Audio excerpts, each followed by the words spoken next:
વડોદરામાં પૂર્વ ક્રિકેટર યુસુફ પઠાણના પાલિકા પ્લોટ કબજાના મામલે મહત્વપૂર્ણ પ્રગતિ નોંધાઈ છે। ડેપ્યુટી કમિશનર સુરેશ ચતુવેરે જણાવ્યું કે આ પ્લોટ પાલિકાનું છે અને યુસુફ પઠાણે પ્લોટ પર કમ્પાઉન્ડ વોલ લગાવવાનું દબાણ કર્યું છે। દબાણ દૂર કરવા માટે તેમને નોટિસ આપવામાં આવી હતી, પરંતુ નોટિસના વિરુદ્ધ યુસુફ પઠાણે હાઈકોર્ટમાં અરજી કરી છે। હાલ હાઈકોર્ટમાં દલીલો ચાલી રહી છે અને આખરી ચુકાદો હજુ સુધી નથી આવ્યો।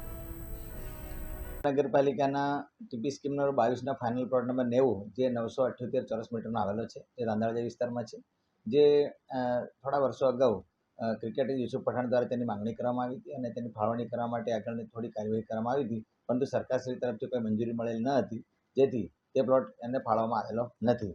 એ પ્લોટ જે છે એમના હાલના રહેઠાણના એકદમ નજીકમાં આવેલો છે, જેના પર એણે કમ્પાઉન્ડ વોલ કરીને દબાણ કરેલું છે। તે દબાણ દૂર કરવા માટે આપણે વડોદરા મહાનગરપાલિકા તરફથી નોટિસ આપવામાં આવી છે। એ નોટિસ સામે તેઓએ નામદાર ગુજરાત હાઈકોર્ટે પિટિશન દાખલ કરી છે। તે કોર્ટ કેસ ચાલી જતાં ગઈકાલે જે મુદત હતી તેમાં નામદાર હાઈકોર્ટ દ્વારા એમના જુદા જુદા દબાણ દૂર કરવા માટે આર્ગ્યુ પણ કરવામાં આવી છે, દલીલો કરવામાં આવી છે અને તે અંગે આખરી હુકમ આવતી મુદતે લગભગ 15 જૂનના રોજ કરવામાં આવશે એવું માનવામાં આવી રહ્યું છે।